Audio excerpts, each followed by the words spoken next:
Belanda hanai dalam maklumat perang Aceh. Mentar ju.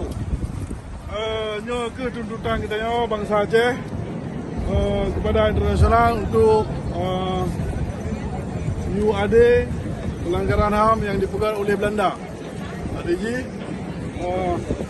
pelanggaran HAM yang dipegang oleh Belanda layu tarik Mahkamah Internasional.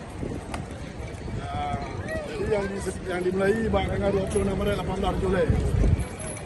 Free Aceh, Free Aceh, Free Aceh, Free Papua, Free Maluku. Baik,